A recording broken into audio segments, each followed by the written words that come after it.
Nasa mansion sila ngayon ni Paul kasama ang kanyang mga kapatid.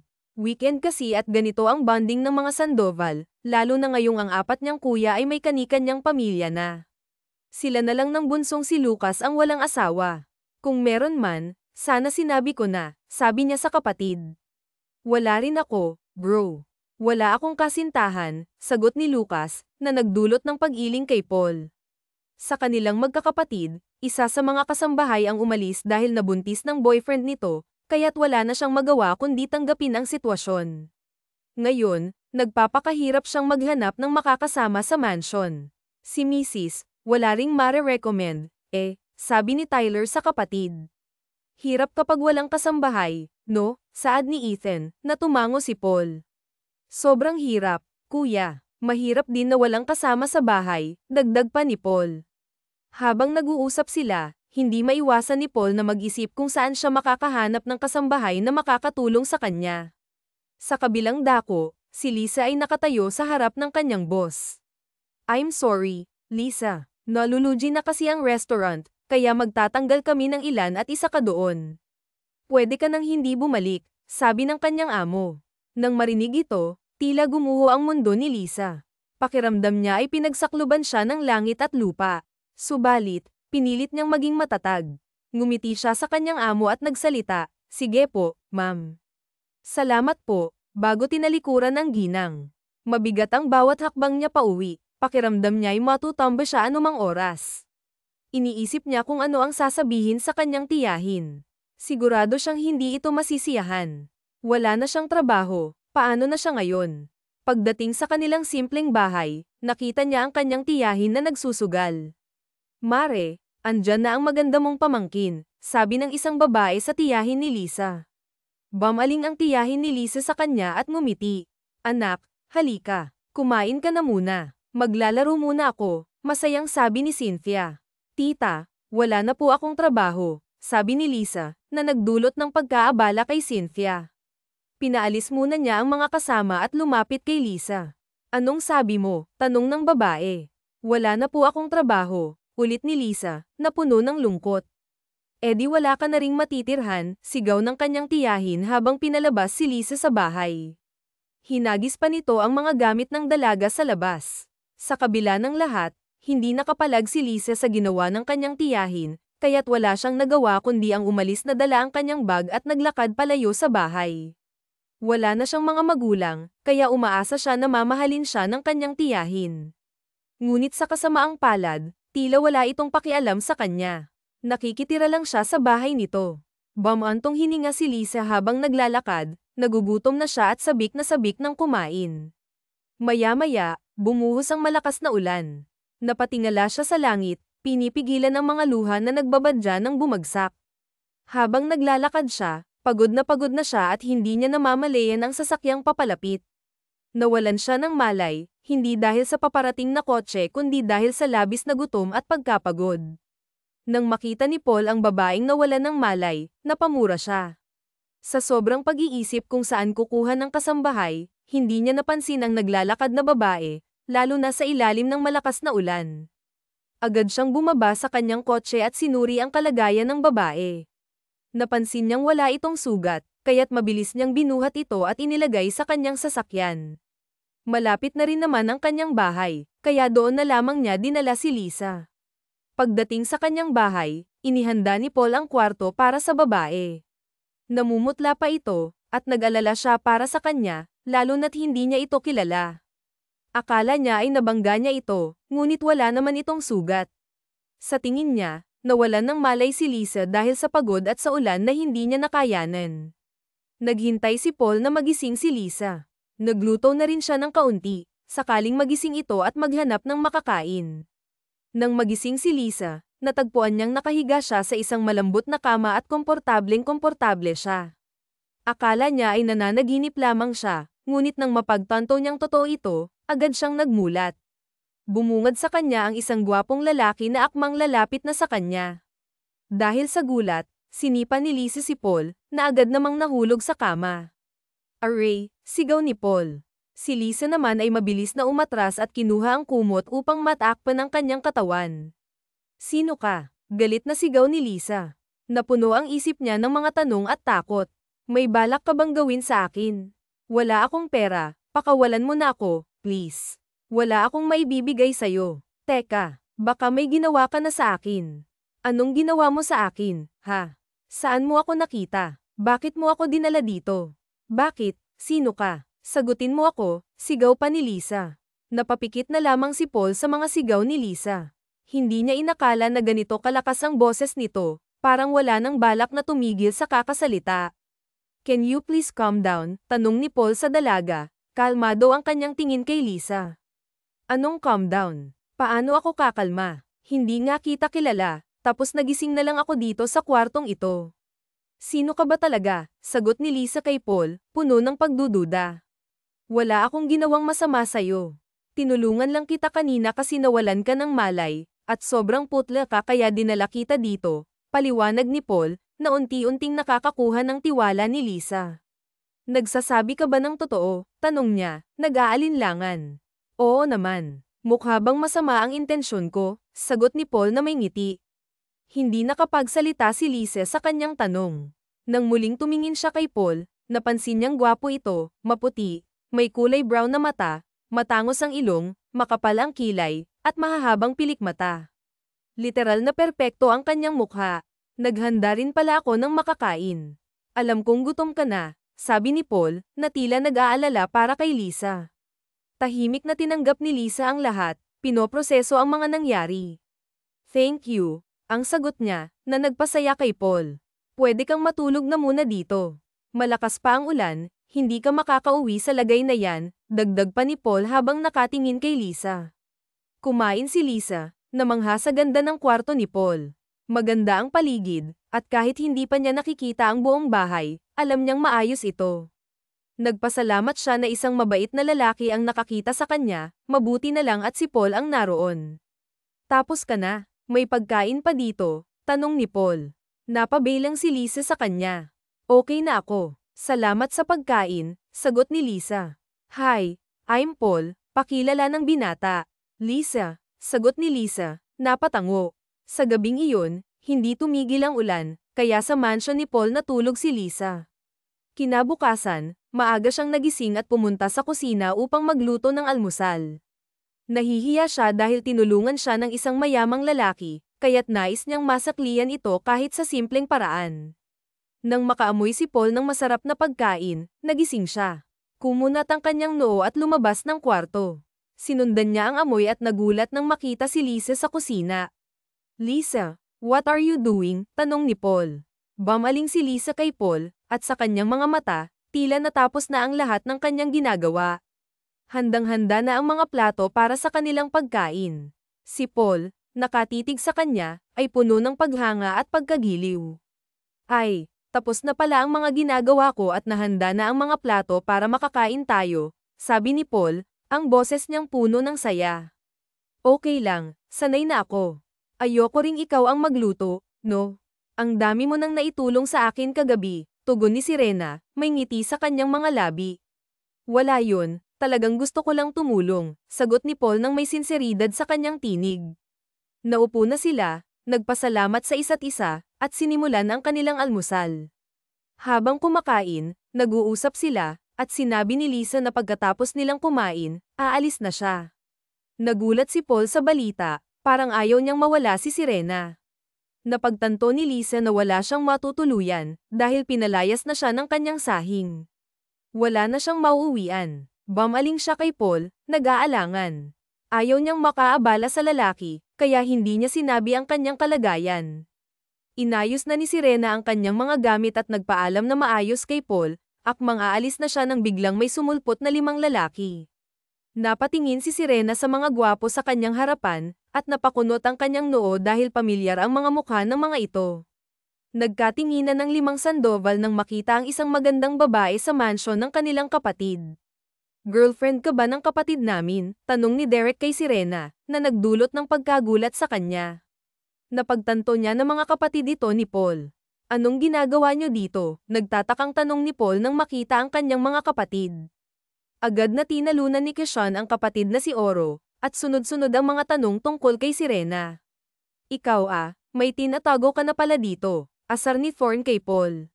Napailing si Paul, hindi makapaniwala na akala ng mga kuya niya ay si Serena ang kanyang girlfriend. Magtatanan kayo, tanong ni Quezon, na may halong biro. What are you crazy? Saad ni Paul sa kanyang kuya. Hindi kami magtatanan, wala kami, dagdag pa niya. Bakit siya nandito kung ganun? Tanong ni Ethan. Napabuntong hininga si Paul sa mga kapatid at pinaliwanag ang nangyari kanina. Napabelang sila kay Lisa, na nakikinig lang. May matutuluyan ka ba? Tanong ni Thorn kay Serena. Dahan-dahan namang tumango si Serena, kahit wala naman talaga, kailangan niyang sabihin na meron dahil ayaw niyang makaabala sa kanila. Kailangan ko ring maging kalmado, sabi ni Serena, na nagpakita ng determinasyon. Hinatid nila si Serena sa labas. Sinabi pa nila na ihahatid nila ang dalaga, pero hindi na pumayag si Serena, nahihiya na rin sa mga tulong na ibinigay sa kanya ni Paul. Sa huli, nagpaalam si Serena sa magkakapatid at naglakad palayo sa malaking mansion, dala ang mga alaala ng kanilang mga ngiti at tawanan. Saan na ba ako pupunta ngayon? Wala naman akong mapupuntahan, bulong ni Serena sa kanyang sarili, puno ng lungkot. Si Oro, sa kabilang dako, ay hindi mawala sa isip ang dalagang natulungan niya kanina, lalo na ang mga asar ng kanyang mga kapatid tungkol kay Serena.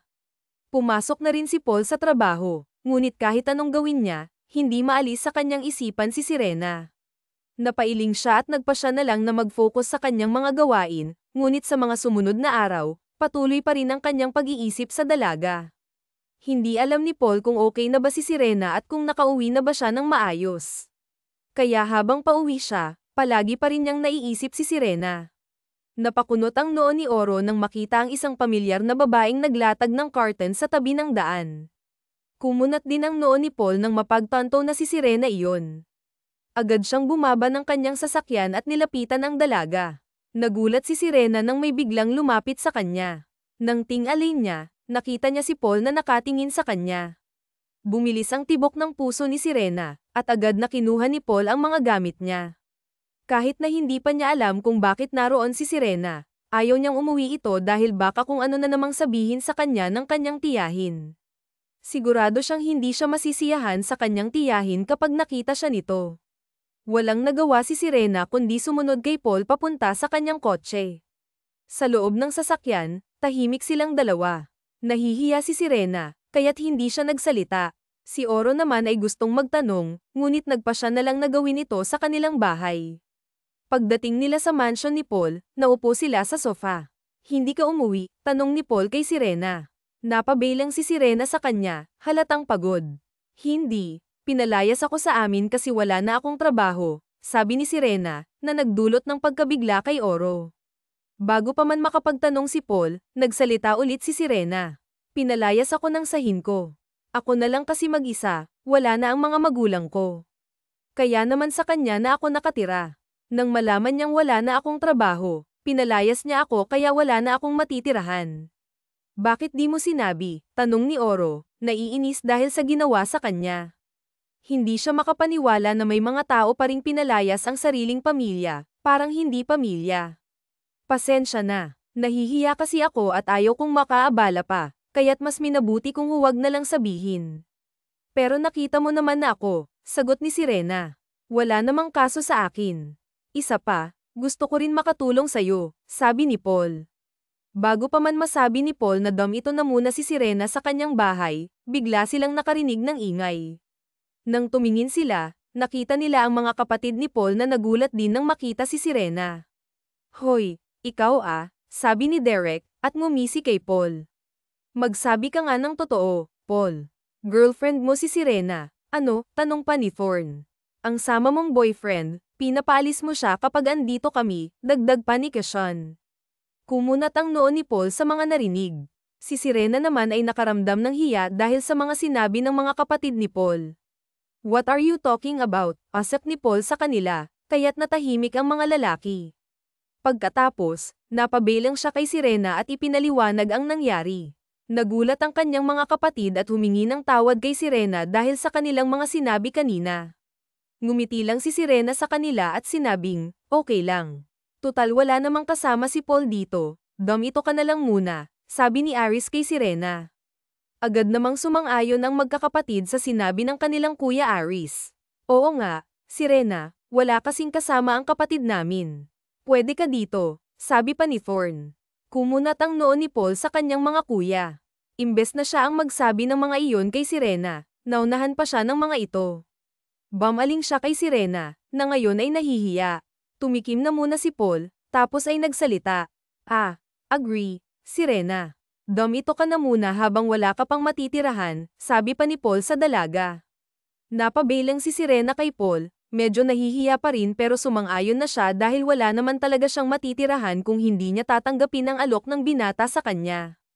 Maya-maya nga, umuwi na rin ang mga kapatid ni Paul, kaya naman nagkaroon ng oras para makapag-usap ang dalawa. Dahil naghahanap nga ng kasambahay si Paul, nabanggit niya ito kay Sirena. Kaya naman sinabi ni Lisa na siya na muna ang bahala sa trabahong iyon. Marami siyang alam sa gawaing bahay kaya walang magiging problema si Paul doon. Samantalang si Oro naman ay nakatingin lang kay Lisa, sabi niya. Hindi ka na sana nag-abala, kaya ko namang gawin yan. Isa pa, bahay ko to, dapat ako yung gumagawa niyan, bisita ka dito, sabi pa ni Paul. Okay lang naman at saka sanay na ako. Ayoko rin na ikaw yung magluto, no? Ang dami mo nang naitulong sa akin kagabi, sabi naman ni Lisa sa binata. Wala yun, kagustuhan ko talagang tumulong, sinserong sabi pa ni Paul sa kanya. Naupo na nga ang dalawa at nagpasalamat na muna sila bago nila sinimulan ang pagkain ng kanilang almusal. Habang kumakain ay nag-uusap ang dalawa. Sinabi rin ni Lisa na pagkatapos nilang kumain ay aalis na siya. Nagulat naman si Paul na parang ayaw na ngang paalisin si Lisa. Napagtanto rin ni Lisa na wala nga siyang matutuluyan dahil wala na siyang bahay na uuwian. Pinalayas na nga pala siya ng kanyang tiyahin kaya naman wala na siyang mauuwian ngayon. Napabilang siya kay Paul. Ayaw niya naman na makaistorbo na naman sa lalaki kaya hindi na niya sinabi ang kalagayan niya. Inayos na ni Lisa ang kanyang mga gamit. Nakapagpaalam na rin siya ng maayos sa binata at akmang aalis na ng mansyon nang biglang may sumulpot na 5 lalaki. Napatingin si Lisa sa mga gwapong nasa kanyang harapan. Napakunot pa ang noo ng dalaga dahil pamilyar sa kanya ang mukha ng mga ito. Nagkatinginan din ang 5 mga Sandoval nang makita ang isang magandang babae sa mansyon ng kanilang kapatid. Girlfriend ka ba ng kapatid namin? Tanong ni Derek kay Lisa. Nanlaki naman ang mata ni Lisa sa naging tanong ng isang lalaki tapos ay napagtanto niya na mga kapatid ito ni Paul. Anong ginagawa niyo dito? Nagtatakang tanong ni Paul nang makita ang kanyang mga kapatid. Agad na tinalunan ni Kaden ang kapatid na si Paul tapos ay sunod-sunod ang mga naging tanong tungkol kay Lisa. Ikaw may tinatago ka na pala dito, asar ni Tyler sa kapatid. Napailing naman si Paul sa kanyang mga kuya. Hindi siya makapaniwalang akala ng mga ito ay si Lisa ang kanyang girlfriend. Magtatanan kayo, tanong naman ni Cameron. What? Are you crazy? Saad ni Paul sa kuya Cameron niya. Hindi kami magtatanan, walang kami, sabi pa ni Paul. Bakit siya nandito kung ganun? Tanong naman ni Ethan sa kapatid. Napabuntong hininga naman si Paul sa mga kapatid tapos ay pinaliwanag sa mga kapatid ang nangyari kanina. Napabilang sila kay Lisa na nakikinig lang din. May matutuluyan ka ba? Tanong ni Tyler kay Lisa. Dahan-dahan namang tumango si Lisa sa mga Sandoval kahit na wala naman talaga. Kailangan niyang sabihin na meron dahil ayaw niyang makaabala pa sa kanila kaya naman nilinlang ni Lisa ang sarili niya. Meron po, sagot niya. Nagtanong pa ulit ang ilan tapos ay sinagot lang din naman ni Lisa. Kailangan niya rin na maging kalmado. Hinatid nila sa labas si Lisa. Sinabi pa nila na ihahatid nila ang dalaga pero hindi na pumayag si Lisa. Nahihiya na rin sa mga tulong sa kanya ni Paul. Tuluyan na ngang nagpaalam si Lisa sa magkakapatid tapos ay naglakad na palayo sa malaking mansyon. Saan na ba ako pupunta ngayon? Wala naman akong mapupuntahan, saad ni Lisa sa kanyang sarili. Si Paul naman ay hindi nawawala sa kanyang isipan ang dalagang natulungan kanina, dagdag pa ang mga asar sa kanya ng mga kapatid tungkol kay Lisa. Pumasok na rin sa trabaho si Paul at habang nasa office ay hindi man lang mawala sa kanyang isipan ang dalaga. Napailing siya at nag-focus na lang sa kanyang trabaho hanggang sa sumunod pang mga araw ay ganun pa rin ang nangyayari. Hindi kasi alam ni Paul kung okay na ba si Lisa at kung nakauwi na ba ito ng maayos sa kanilang bahay. Kaya habang pauwi si Paul ay iniisip niya pa rin si Lisa. Napakunot pa ang noo ni Paul na makitang isang pamilyar na babaeng naglatag ng curtain sa may gilid ng daan. Kumunat ang noo ni Paul nang mapagtantong si Lisa iyon. Agad na lumabas si Paul sa kanyang sasakyan para puntahan ang dalaga. Nagulat naman si Lisa nang may biglang lumapit sa kanya at nang ting-alay niyon ay nakita niya si Paul na nakatingin sa kanya. Bumilis ang tibok ng puso ni Lisa tapos ay agad na kinuha ni Paul ang mga gamit ng dalaga. Kahit na hindi niya pa naririnig kung bakit nasa daanan lang si Lisa. Dahil wala namang nahanap na matutulugan si Lisa kaya nasa daan na naman siya. Ayaw naman niyang umuwi sa kanila dahil baka kung ano na namang sabihin sa kanya ng kanyang tiyahin at sigurado din siyang hindi siya masisiyahan sa kanyang tiyahin kapag nakita siya nito. Hindi nakapalag si Lisa kay Paul kaya naman sumunod na rin ito sa kotse ng binata. Habang pauwi ay wala namang umiimik. Nahihiya si Lisa kaya naman hindi siya nagsalita. Si Paul naman ay gustong magtanong pero mamaya na lang sa kanyang bahay. Nakarating na nga sila sa mansion ni Paul at naupo sa sofa. Hindi ka umuwi? Tanong ni Paul sa dalaga. Napabaylang sa kanya si Lisa, halatang pagod ito. Hindi, pinalayas ako sa amin kasi wala na akong trabaho, sabi ni Lisa. Umawang ang labi ni Paul nang marinig ang sinabi sa kanya ng dalaga.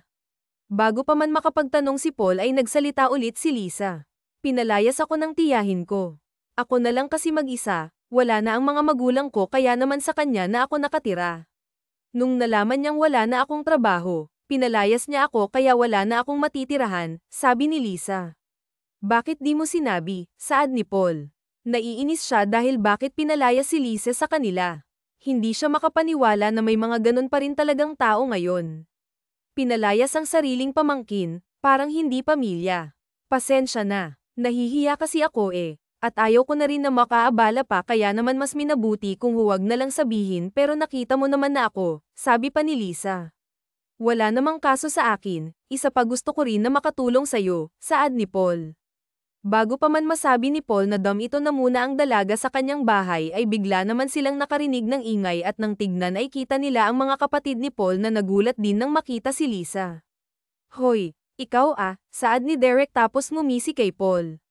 Magsabi ka nga nung totoo Paul, girlfriend mo si Lisa, ano, saad pa ni Tyler sa kanyang kapatid.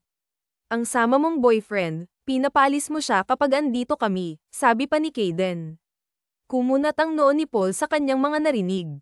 Samantalang si Lisa naman ay nakaramdam ng hiya dahil sa mga narinig mula sa kapatid ni Paul. What are you talking about? Asak ni Paul sa mga ito kaya naman natahimik ang mga lalaki tapos ay napabelang sa dalawa. Sinabi naman agad ni Paul ang nangyari kaya naman nagulat ang kanyang mga kapatid at napabelang kay Lisa. Humingi sila ng pasensya dahil sa mga sinabi kanina. Ngumiti lang naman si Lisa sa mga ito at sinabing, okay lang. Tutal wala namang kasama si Paul dito, ito ka na lang muna, sabi ni Ethan sa dalaga. Agad namang sumang-ayon ang magkakapatid sa sinabi ng kanilang kuya Ethan. Oo nga Lisa, wala kasing kasama ang kapatid namin, pwede ka dito, sabi pa ni Tyler. Kumunat naman ang noo ni Paul sa kanyang mga kuya. Imbes na siya ang magsasabi ng mga iyon kay Lisa ay naunahan pa siya ng mga ito. Bumaling siya kay Lisa na ngayon ay nahihiya. Tumikim na muna si Paul tapos ay nagsalita, agree. Lisa, ito ka na muna habang wala ka pang matitirahan, sabi pa ni Paul sa dalaga. Napabelang si Lisa kay Paul, medyo nahihiya pa rin pero sumang-ayon na siya dahil wala naman talaga siyang matitirahan kung hindi niya tatanggapin ang alok ng binata sa kanya. Maya-maya nga ay umuwi na rin ang mga kapatid ni Paul kaya naman nagkaroon ng oras para makapag-usap ang dalawa. Dahil naghahanap nga ng kasambahay si Paul ay nabanggit niya ito kay Lisa kaya naman sinabi ni Lisa na siya na muna ang bahala sa trabahong iyon. Marami siyang alam sa gawaing bahay kaya walang magiging problema si Paul doon, napansin naman yun. Ni Paul, kung minsan nga ay kasama nito ang anak at asawa nila, kaya naman tuwang-tuwa si Lisa. Doon pumasok sa trabaho si Paul, at si Lisa naman ay kakatapos lang ding maglinis ng bahay. Naisipan niya naman na magluto, at sumagi sa isipan si Paul. Magluto kaya ako ng lunch niya, saad ni Lisa sa kanyang sarili. Nawili siya sa pagluluto kaya naman kumuha siya ng malalagyan yun para madala sa binata. Sinabi rin ni Paul sa kanya kung saan siya nagtatrabaho kaya iyon din ang sinabi ni Lisa sa driver. Nakilala na rin kasi ni Lisa ang magkakapatid, at kaya pala pamilyar sa kanya ang mga ito dahil nakita na niya ito sa mga magazine. Ang pamilyang Sandoval ay isang malaking pamilya. Kilala sila sa kanilang mga business at ilan pang mga brands kaya naman noong una ay hindi talaga makapaniwala si Lisa na nasa mansiyon siya ng isa sa magkakapatid na Sandoval. Nang makarating sa kumpanya ni Paul ay namangha si Lisa dahil doon. Sobrang ganda at laki kasi nito. Pumasok si Lisa sa kumpanya. Sumakay siya ng elevator para makapunta sa office ni Paul at nang makarating doon ay nagtanong siya sa secretary nito. Mabuti na lang at mabait naman ang secretary ni Paul. Nasa loob pa po si Sir, pwede po kayong pumasok, sabi ng secretary kay Lisa. Ngumiti naman si Lisa at nagpasalamat, pero bago pa man siya makapasok ay may nauna ng babaeng pumasok sa loob. Excuse me, saad pa ng babae. Nabangga pa si Lisa tapos ay natapon sa sahig ang kanyang mga daladala. Oops, saad pa ng babae nang makita ang natapong pagkain. Nainis si Lisa dahil doon. Parang sinadya ng babae. Nakabukas ang pintuan ng office dahil hindi tuluyang nakapasok ang babaeng sumulpot dahil sa nagawa kay Lisa kaya naman nakita ni Paul ang nangyari mula sa loob. Nagulat siya nang makita si Lisa. Lisa, saad ni Paul at napatayo para lapitan ang babae. Hindi lumingon si Lisa dahil nasa pagkain ang kanyang atensyon, samantalang ang babaeng bumangga sa kanya ay nakatingin lang din. Paul, saad ng babae. Ngumiwi si Lisa nang marinig ang boses ng babae habang si Paul naman ay walang pakialam dahil na kay Lisa ang kanyang atensyon. Lisa, sana nagsabi ka na pupunta ka, sabi ni Paul at tuluyan ng lumapit kay Lisa. Nagtama ang kanilang mga mata, at ang babaeng bumangga kay Lisa ay hindi makapaniwala sa kanyang nakita. Paul, what's the meaning of this? Sabi pa ng babae. Jane, can you please shut up? Iritadong saad ni Paul. Natawa ang secretary ni Paul nang marinig iyon. Si Lisa naman ay palihim na napangiti. Kumunat ang noo ni Jane nang marinig ang sinabi ni Paul sa kanya. Are you kidding me? Pumunta pa ako dito para bisitahin ka tapos ganyan iyong sasabihin mo sa akin. How dare you? Saad pa ni Jane kay Paul. Hindi ko naman sinabing pumunta ka, malamig na saad ni Paul. Jerk, saad ni Jane at agad na umalis, umiiyak pa ang babae. Wala namang pakialam si Paul doon tapos ay hindi na inalis ang tingin kay Lisa. Wala na iyong pagkain, sabi ni Lisa. I'm sorry about Jane, sabi pa ni Paul. Napatingin si Lisa sa lalaki at nagtama na naman ang kanilang mga mata. Bumilis ang tibok ng puso ng dalaga dahil doon. Okay lang, sabi ng dalaga. Hindi okay, natapon iyong niluto mo. Sayang lang, masarap sana iyong lunch ko ngayon, sabi pa ni Paul. Napailing si Lisa tapos ay napangiti. Meron pa naman sa bahay, saad ng babae. Mamayang gabi na lang, sabi pa ni Paul. Napatango naman si Lisa tapos ay may inutusan si Paul na magligpit ng natapon sa sahig. Lumabas na lang ang dalawa para sabay na nga silang kumain. Napapatingin pa ang ibang empleyado dahil naninibago sila sa kasama ng kanilang boss. Simple lang si Lisa pero kapansin-pansin na iba siya sa mga babaeng nakakasama ng kanilang amo. Simple si Lisa pero maganda at kapansin-pansin ang ganda ng dalaga. Naiiba siya sa lahat kaya naman naamangha talaga ang lahat ng mga nakakakita sa kanya. Gusto ko pa naman sana noong dala mo kanina, saad pa ni Paul kay Lisa. Napabilang tuloy ang dalaga sa lalaki. Meron pa nga sa bahay. Doon ka na lang kumain, sabi pa ni Lisa. Sa araw-araw na magkasama ang dalawa sa iisang bahay ay ganito sila kung mag-usap.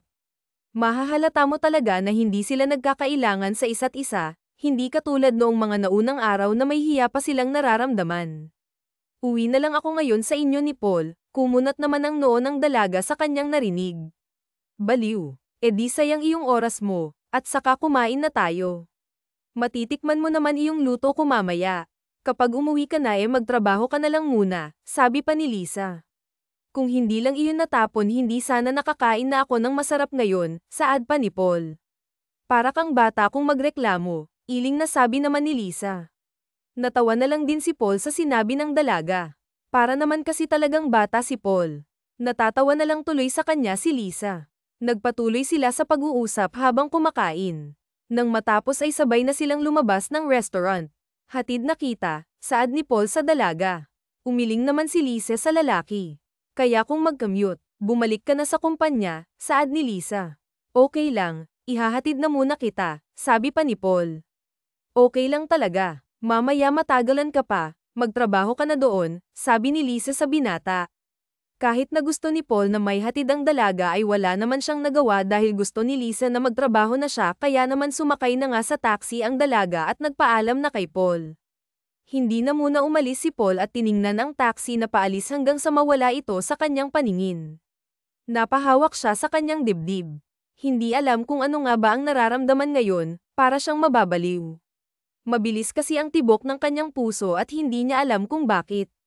Brother, nilinggan ni Paul ang tumawag sa kanya at nakita niya si Tyler na papalapit sa kanya. Wala kang trabaho, tanong ni Paul sa kuya niya. Meron. Anong akala mo sa akin, tamad, saad pa ni Tyler sa kapatid.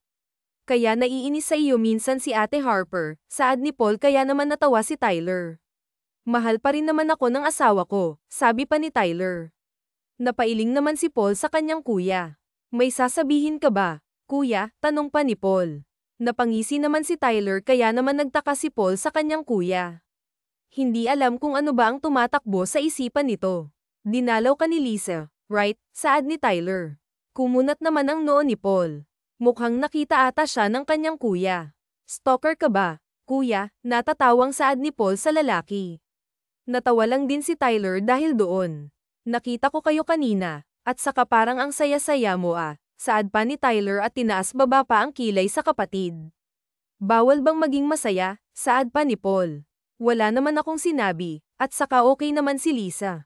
Ba't di mo nalang ligawan? Ano ba yung sinasabi mo, kuya? Nahahawa ka na kay Ate Harper, iling na saad ni Paul. You know what? Alam ko na iyan. I've been there. Kaya kung ako sa iyo, umamin ka na habang maaga pa, ngisip pa ni Tyler sa kanyang kapatid.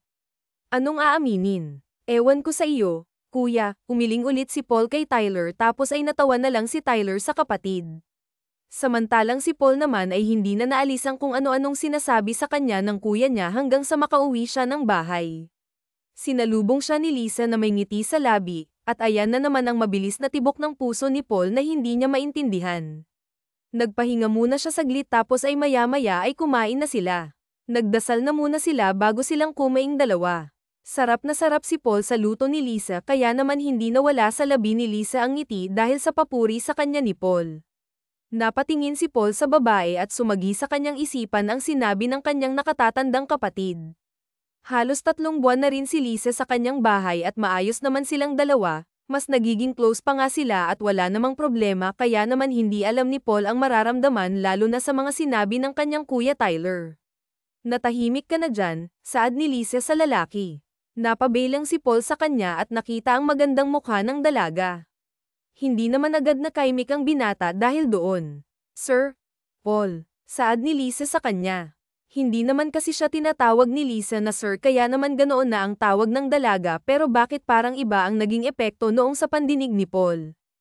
Paul, okay ka lang? Tanong pa ni Lisa.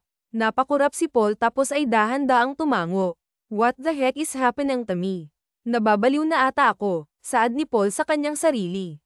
I'm fine, saad ni Paul sa dalaga kaya naman dahan-daang napatango si Lisa sa lalaki. Umayo si Paul dahil mukhang nakakahalata na sa kanya si Lisa. Ayaw naman niyang mailang sa kanya ang dalaga. Natapos na silang kumain at niligpit na ni Lisa ang kanilang pinagkainan. Habang ginagawa iyon ay sumagi sa kanyang isipan ang nangyari kanina. Hindi alam ni Lisa kung anong iniisip ni Paul kaya naman napaisip ang dalaga na baka may gusto itong sabihin sa kanya tungkol kaya kanina iyong sa babae. Baka naman kasi girlfriend niya iyon naghiwalay ata sila dahil sa akin nasigawan niya kasi iyong babae kanina tapos umiyak pa yung Jane na mukhang kasalanan ko ata talaga kung bakit parang wala sa wisyo si Paul ngayon saad pa ni Lisa sa kanyang sarili. Nang matapos si Serena ay sinabi niya kay Paul na pupunta na siya sa kwarto para makapagpahinga. May ginagawa pa kasi si Paul kaya naman nasa living room pa ang binata. Napansin ni Lisa na parang malalim ang iniisip ng binata kaya naman hindi na rin mawala sa isipan ni Lisa ang naisip kanina. Paano nga kung naghiwalay ang dalawa dahil sa kanya baka masisante siya ng lalaki at wala na nga siyang matuluyan. Kinuha ng dalaga ang litrato ng kanyang mga magulang at niyakap iyon. Gustong-gusto niya nang maiakap ang mga magulang dahil miss na niya ang mga ito kaya lang ay hindi na niya magagawa dahil wala na ang mga ito. Iyon ang iniyakan ni Lisa na miss na niya ang kanyang mga magulang. Labis ang kanyang pangungulila sa mga ito. Mama, Papa, miss na miss ko na po kayo. Sana po maayos kayo kung nasaan man po kayo ngayon. Gusto ko lang pong sabihin na maayos naman po ako ngayon. Kahit na nawalan ako ng trabaho at pinalayas ako ni Tia, may nakilala naman po akong isang lalaki na mabait at nagpatuloy sa akin. Dagdag pa po ang kanyang mga kapatid na parang pamilya na rin po ang turing sa akin. Huwag po kayong mag-alala, maayos naman po yung lagay ko ngayon dito. Miss na miss ko na po kayong dalawa. Mahal na mahal ko kayo, nakangiting saad ni Lisa sa larawang hawak-hawak tapos ay hinalikan iyon. Nang gabing iyon ay hindi umiyak si Lisa sa halip ay nakangiti siya. Magaan ang loob at parang may yamakap sa kanya dahil sa ganang kanyang nararamdaman nakatulog siya ng mahimbing doon kahit na may problemang kinakaharap ay magaan ang kanyang loob dahil kinausap niya ang mga magulang na napanaginipan niya pa na nakayakap ang mga ito sa kanya at may mga ngiti sa labi. Kahit na may tampo sa kanyang tiyahin ay positibo pa rin si Lisa sa kanyang buhay, hindi niya hahayaan na masira iyon ang dahil doon lalo na ngayon na maayos naman siya. Sumagirin sa kanyang isipan si Paul na hindi nagdalawang isip na tulungan siya kaya naman nagpapasalamat siya ng lubusan sa binata pati na rin sa mga kapatid nito na sobrang bait sa kanya. Tuwang-tuwa kasi sa kanya ang mga ito. May kasambahay ka na raw, tanong ni Ginang Lo sa kanyang anak na si Paul. Hindi alam ni Paul kung sasagot ba siya na meron dahil hindi naman kasambahay ang turing niya kay Lisa. Hindi naman siya kasambahay, sabi pa ni Paul. Napakunot tuloy ang noo ni Lo Sandoval sa kanyang anak, nagtataka kung bakit iyon ang sinabi sa kanya. What do you mean? I don't know how to explain it, ma'am. Basta hindi siya kasambahay. Nakita ko lang siya sa kalsada tapos wala siyang matitirahan kaya naman sinabi ko na sa bahay na lang muna siya, and napag-usapan namin na habang andan siya, siya yung gagawa ng mga gawaing bahay, sabi ni Paul sa kanyang ina. Napaawang ang bibig ng Ginang sa kanyang narinig, hindi niya akalain na ganun pala ang nangyari sa kasama ng kanyang anak sa bahay. Para kayong live-in, saad ng Ginang. Nag-init ang tenga ni Paul sa kanyang narinig. Hindi ganun, ma'am, iling pa ni Paul. Oh, are you shy? Curious tuloy ako kung sino ang babae. Dalhin mo siya dito next week kapag kadalaw nyo ng mga kapatid mo ha, sabi ng Ginang. It's not what you think, ma'am, sabi pa ni Paul sa ina pero buo na ang desisyon ng Ginang kaya naman wala nang nagawa ang binata. Nang makauwi si Paul ay sinabi niya agad kay Lisa ang tungkol doon. Nagulat naman si Lisa pero pumayag na rin agad. Pumasok pa sa isipan niya ang babae na nagalit kay Paul. Baka nga hiwalay na ang dalawa. Hindi kasi nabanggit ni Paul ang tungkol doon, pinagsawalang bahala na lang din ni Lisa ang tungkol doon. Sabay na naggrocery ang dalawa. Napansin ni Lisa na nakatingin sa kanila ang mga nakakasalubong na babae. Hindi naman kasi talaga pwedeng iwasan ang ganitong kagwapong mukha ni Paul. Basta mga Sandoval talaga, walang tapon. Gwapo na nga. Matalino pa kaya naman saan ka pa ba sa mga Sandoval na charot taken na sila fresh milk saad ni Paul kay Lisa tumango lang si Lisa sa lalaki pinapili siya nito na ng mga gusto niya nahihiya naman si Sirena kasi ang dami ng natulong sa kanya ng lalaki may yogurt din ha sabi pa ni Oren kung ano lang din yung gusto mo sabi pa ni Sirena kumuha ka ng gusto mo Sirena it's okay nakangiting sabi ni Paul sa kanya bumilis naman ang tibok ng puso ng babae dahil sa pagniting yun sa kanya ng lalaki kalma saad ni Sirena sa sarili hiniling na lang ni Lisa na matapos na sila sa pamimili dahil ba kung ano pang mangyari kay Serena mukhang nag-iiba na ang pagtingin niya kay Paul okay naman si Paul huwag lang siyang ngumiti ng ganon sa akin baka kung anong magawa ko nakakabaliw yung ngiti niya sabi pa ni Serena sa kanyang sarili let's go sabi pa ni Paul sa dalaga sa wakas ay natapos na rin sila sa pamimili at magbabayad na nga hindi pa rin maiwasan ang mga matang nakatingin sa dalawa kung hindi mo sila kilala ay mapagkakamalan mo talaga sila na mag-asawa bagay na bagay pa naman si Serena at Paul nang makapagbayad na ang dalawa ay kumain na muna sila sa isang restaurant tapos ay nagkwentuhan habang hinihintay ang kanilang pagkain excited si mommy na makilala ka sabi pa ni Paul sa babae nahiya naman si Sirena and marinig ang sinabi sa kanya ni Paul baka kung ano yung mga sinabi mo kaya gusto akong makita saad pa ni Sirena wala curious nga siya sayo namula naman ang tenga ni Paul ang sabihin yun nahihiya tuloy akong magpakita baka ma-expel mo saad ni Sirena kay Paul makulit ka naman talaga sinabi mong makulit ako nan lalaking matang tanong ng dalaga natawa naman si Paul sa naging reaksyon ng babae sa kanya hindi nga ako nagkwento no saad pa ni Paul naku ewan ko sa'yo Paul iling pa nasambit ni Sirena sakto naman na dumating na ang kanilang pagkain kaya naman natigil sila sa pag-uusap nagdasal na muna sila bilang pasasalamat tapos ay nagsimula na ngang kumain pinagpatuloy ng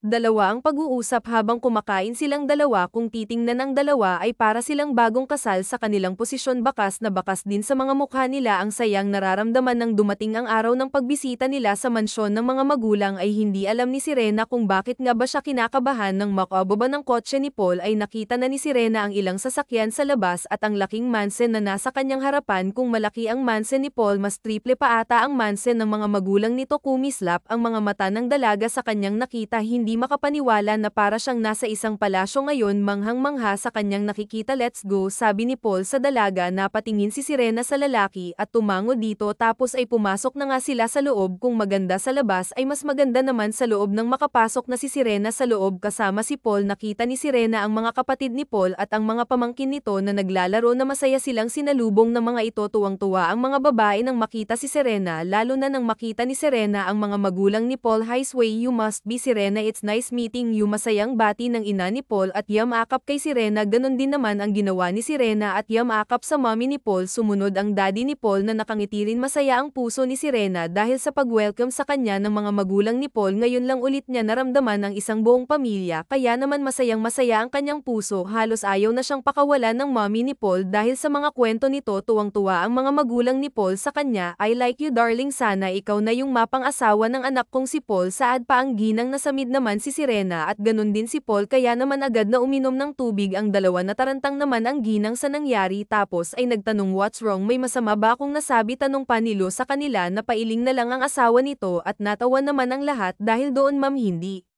mo naman pwedeng diktahan si Paul kung sino yung gusto niyong mapang-asawa, saad pa ni Ares sa ina. Hindi ko naman sinasabi na asawahin niya na agad. Ang sinasabi ko lang na sana si Lisa. At saka malay ba natin sa mga mangyayari, sabi pa ni Luz sa kanyang anak. Hindi naman umiimik si Lisa dahil nahihiya siya sa mga naririnig. Isa pa, pakiramdam niya ay hindi naman siya magugustuhan ni Paul. Nagpatuloy ang pag-uusap nila hanggang sa naisipan na nilang magpahinga.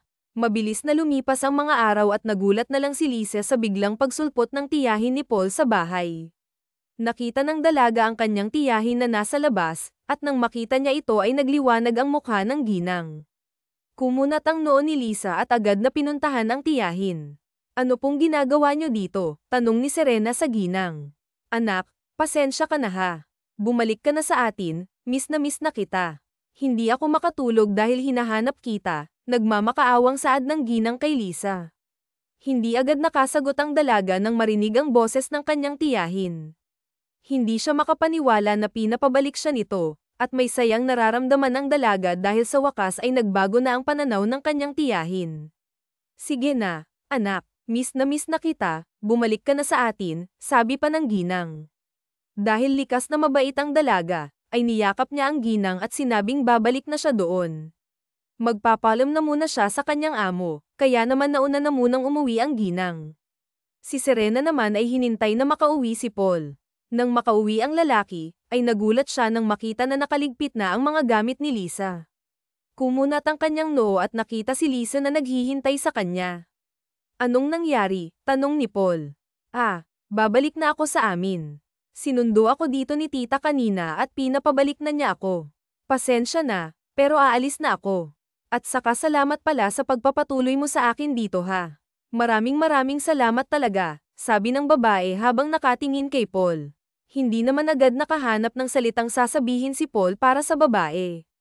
Hindi niya alam kung anong sasabihin dahil nagulat siya sa mga sinabi nito sa kanya. Hindi niya inaasahan na aalis na ang babae. Ngayon nga ay mag-isa na naman siya sa kanyang malaking bahay. Ayaw pumayag ni Paul pero wala naman siyang magagawa dahil pamilya pa rin yun ng babae kaya naman napatango na lang siya kay Lisa. Ihahatid na kita, saad pa ni Paul sa dalaga. Papalag sana si Lisa pero minabuti niyang tumango na lang. Tutal, ito naman ang huling magkakasama silang dalawa. Tahimik ang dalawa habang nasa biyahe. Walang kahit sino ang nagsasalita, siguro dahil nabigla pareho. Sino ba naman kasing hindi magugulat sa nangyayari ngayon? Nang makarating sa bahay ng tiyahin, ay tinulungan ni Paul ang dalaga sa mga gamit nito. Nakita pa ng ilang mga tsismosang kapitbahay yun kaya naman maririnig ang kanilang mga bulungan. Thank you ulit, saad pa ni Lisa sa lalaki. Ngumiti si Paul at tumango sa dalaga, at tuluyan nang nagpaalam ang dalawa sa isa't isa. Malungkot na umalis si Paul pabalik sa kanyang bahay. Ganon din si Lisa na kahit nakabalik na ng bahay ng tiyahin ay parang nakalimutan niyang dalhin ang sayang nararamdaman sa mansyon ni Paul. Kinabukasan ay nagising si Lisa sa mabangong amoy ng pagkain. Nang makalabas ng kwarto ay nakita niya ang tiyahin na naghahanda sa mesa. Napangiti ang dalaga. Mukhang nagbago na nga talaga ang kanyang tiyahin. Magandang umaga. Kumain ka na, saad ng tiyahin ni Lisa. Sabay na nga silang kumain dalawa pero kapansin-pansin na parang may kulang kay Lisa. Matapos kumain ay nagugas na nga ng plato si Lisa habang ang kanyang tiyahin ay umalis dahil may trabaho na pala ito. Naglinis naman si Lisa ng bahay at inayos na rin ang kanyang mga gamit. Nilagay niya ang kanyang alkansya sa ilalim ng kanyang kama. Medyo mabigat at maraming laman dahil sa sweldong naipon niya habang andan siya at nagtatrabaho kay Paul. Sumagi na naman tuloy sa kanyang isipan ang binata. Napailing si Serena dahil doon. Hindi ko na dapat siya isipin pa. Hindi naman kasi kami bagay, sabi ni Lisa sa kanyang sarili. Samantalang sa kabilang dako naman, si Paul ay hindi mapakali sa kanyang opisina.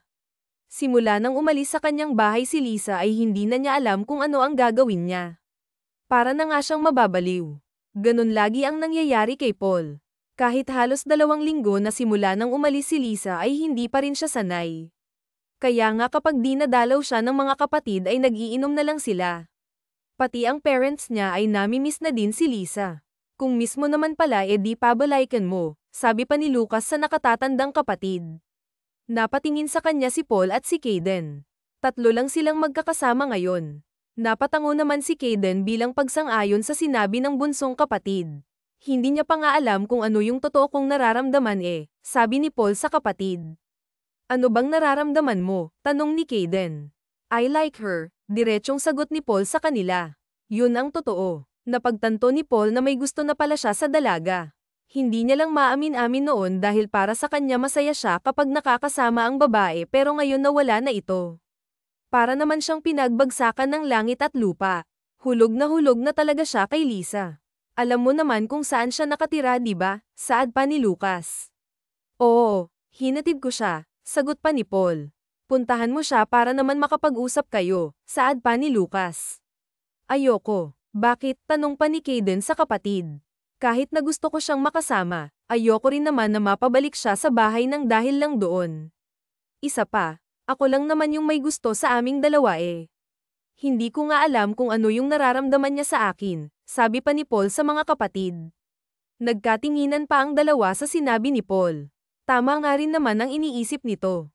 Kaya naman nagpatuloy din ang mga araw na ganon si Paul. Patuloy ang pangungulila niya kay Lisa. Si Lisa naman ay masaya dahil unti-unti nang nakikita niya ang pagbabago ng kanyang tiyahin. Kaya lang ay mukhang hindi naman pala yun magtatagal. Kakatapos lang ni Lisa ang maglaba nang makita niya ang kanyang tiyahin na may dalang letsong manok. Tuwang-tuwa ito nang makita ni Lisa. Nakauwi na ako. Halika na para makakain na tayo ng sabay, masayang saad ng ginang sa pamangkin. Ngumiti naman si Lisa sa tiyahin at naghanda na nga ng plato para makakain silang dalawa. May coke pa itong binili kaya naman masaya si Lisa sa pinapakitang kabaitan ng kanyang tiyahin. Nagpatuloy yun ng ilang araw hanggang sa napapansin ni Lisa na parang hindi na pumapasok ang kanyang tiyahin sa trabaho nito. Hindi naman nagtanong si Serena dahil inakala niyang baka ganun lang talaga ang araw ng pasok ng kanyang tiyahin.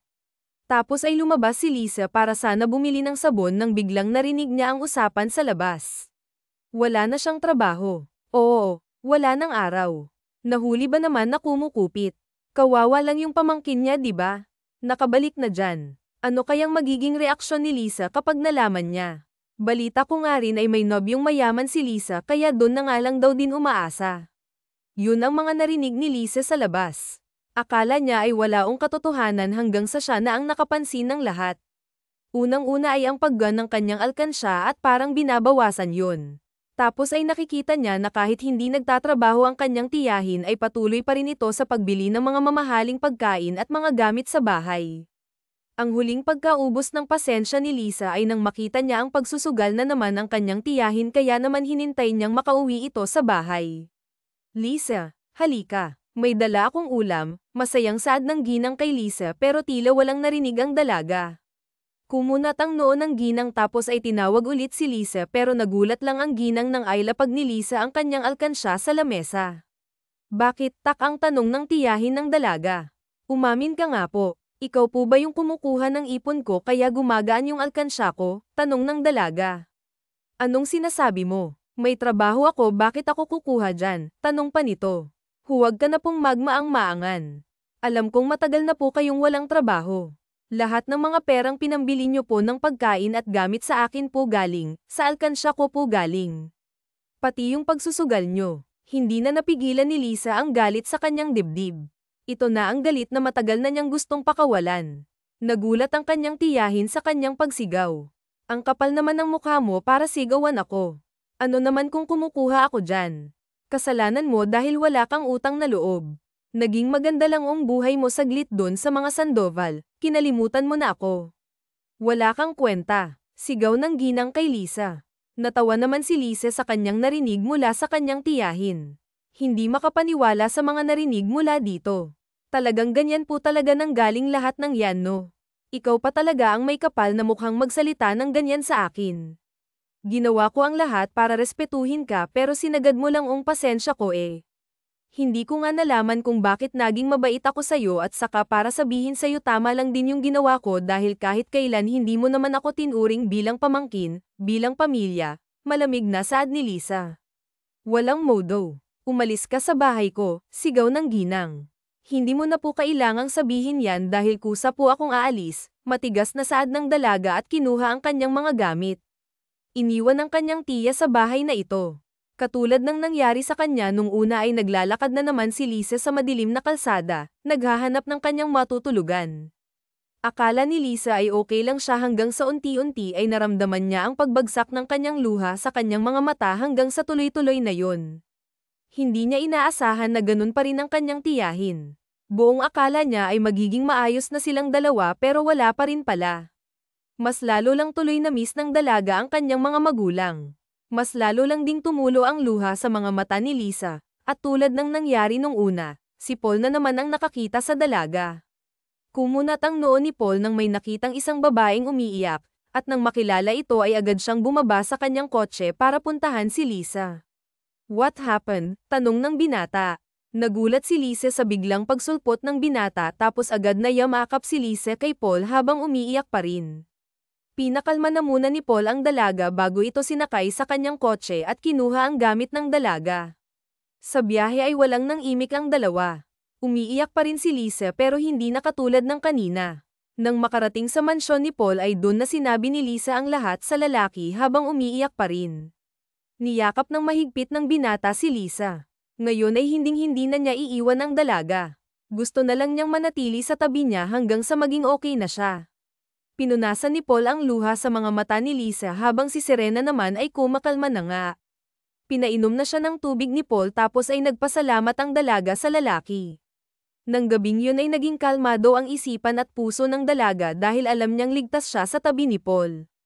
Hindi rin naman iniwan ni Paul si Lisa hanggang sa makatulog na ito ng mahimbing. Kinabukasan ay nagising ng maaga si Lisa kaya naman nagluto siya ng almusal. Maya-maya rin ay nagising na rin si Paul na nahihiya dahil si Lisa ang nagluto ng almusal nila. Okay lang. Parang hindi naman ako nagluluto nito dati, sabi pa ni Lisa sa lalaki. Matapos makapagluto ay nagdasal na muna sila sa panibagong umaga at para sa pagkain na nasa hapag. Kumusta? Tanong ni Paul sa kanya. Medyo okay na. Salamat pala ha, saad ni Lisa. Wala yun. Mabuti na lang ako yung nakakita sa'yo kagabi, saad pa ni Paul. Ikaw naman lagi yung nakakakita sa akin eh. Salamat talaga ha. Hindi ka nagsasawang tulungan ako. Paulit-ulit na lang, sabi pa ni Lisa sa binata. No worries, Lisa. Masaya akong tulungan ka. At saka kung kailangan mo man ng tulong, andito ako palagi para sa'yo, nakangiting saad ng binata. Bumilis ang tibok ng puso ni Lisa nang marinig ang sinabi sa kanya ni Paul.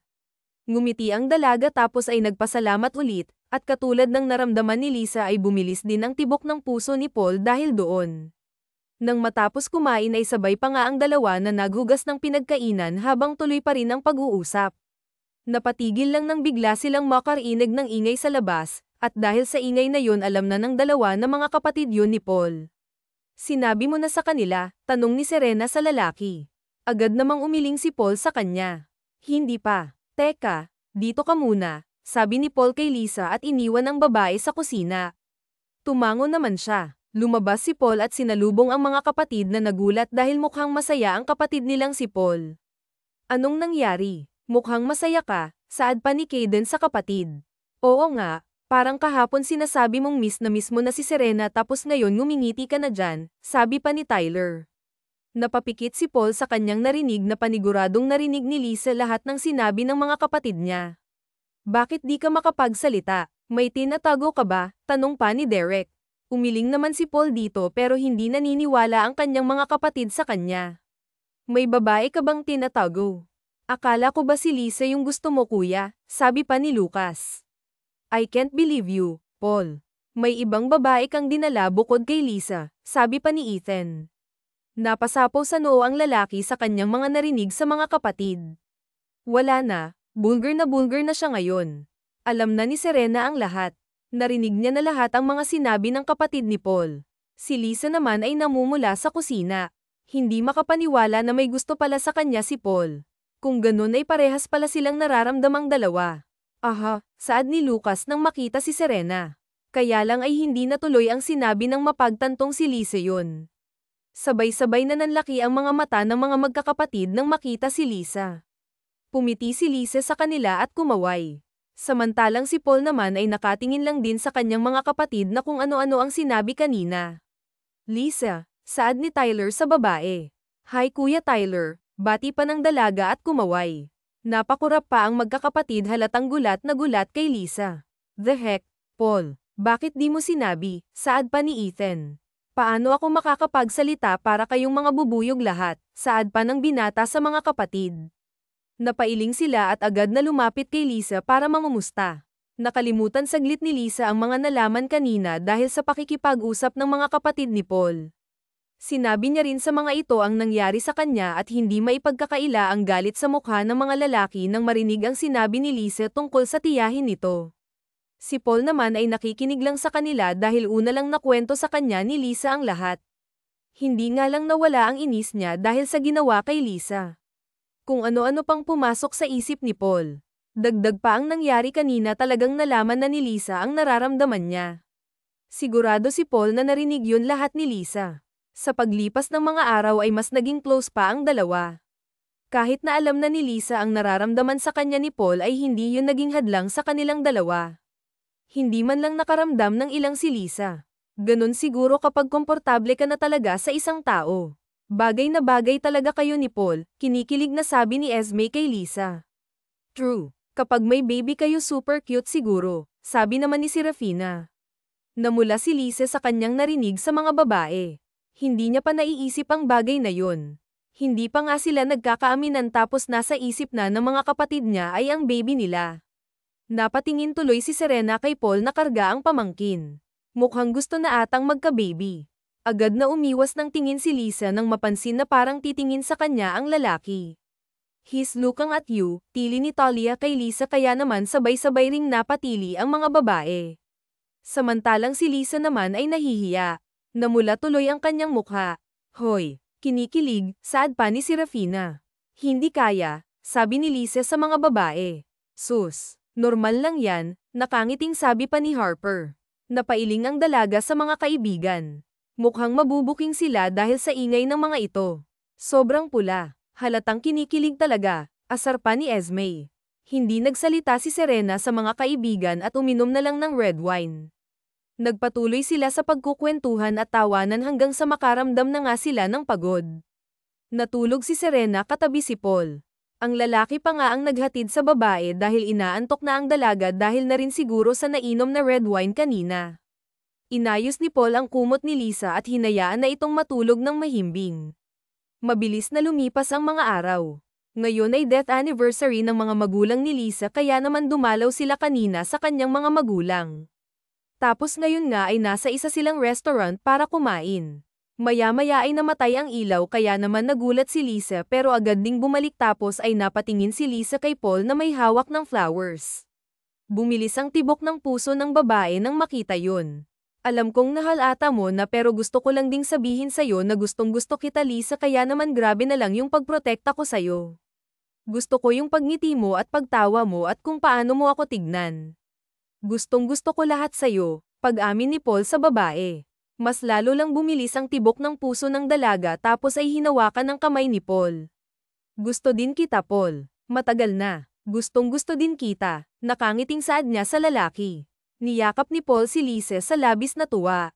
Nang araw na iyon ay nalaman din ng pamilyang Sandoval ang tungkol sa dalawa at labis ang tuwang naramdaman nila para kay Lisa at Paul. Hello po, andito po kami ulit, saad ni Paul sa puntod ng mga magulang ni Lisa. Magkahawak ang kamay ng dalawa. Dinalaw na naman nila ang mga magulang ni Lisa. Sabi ko po sa inyo babalik po kami dito na kami na so kapag bumalik po ulit kami dito kasal na po kami, sabi pa ni Paul. Namula ang pisngi ng babae nang marinig ang sinabi ni Paul. Kinausap mo na sila, saad ni Lisa. Oo, nung death anniversary nila, proud na sabi pa ni Paul kay Lisa. Hindi naman makapaniwala ang babae kaya naman pala natagalan sa pagbalik ang lalaki dahil kinausap pa pala nito ang mga magulang ni Lisa. Thank you po sa inyo. Huwag po kayong mag-alala. Ako pong bahala kay Lisa. Aalagaan ko po siya, nakangiting saad ni Paul at ngumiti sa nobya. Hinalikan niya ito sa labi at tumugon naman ang babae sa halik ng kasintahan. I love you, saad ni Lisa sa kasintahan. I love you more, nakangiting saad pa ni Paul sa girlfriend. Sa bawat araw na magkasama sila ay mas lalo lamang pinaparamdam ang kanilang pagmamahal sa isa't isa. Ramdam na ramdam yun ng mga taong nakapaligid sa dalawa. Ano kaya magandang pangalan ng baby? Tanong ni Serena kay Paul. Nagulat tuloy sa kanya ang boyfriend at napabangon. Ha? Tanong ni Paul. Natawa si Serena sa reaksyon ng nobyo. Hindi pa ako buntis, sabi naman ni Lisa. Napahiga tuloy ulit si Paul kaya naman mas lalo lang natawa ang babae sa boyfriend. Napagtanto na gusto na nga talagang magkapamilya ng lalaki. Gusto na rin naman na ni Lisa dahil sa puntong ito alam niyang si Paul na ang lalaking makakasama niya habang buhay. Kinabukasan ay nagising si Lisa na parang tahimik ang buong bahay. Hindi niya alam kung bakit hindi naman kasi ganito kapag nagigising siya parang may kung anong nangyari lalo na nang mapansin niyang wala na si Paul sa kanyang tabi nang siya ay magising.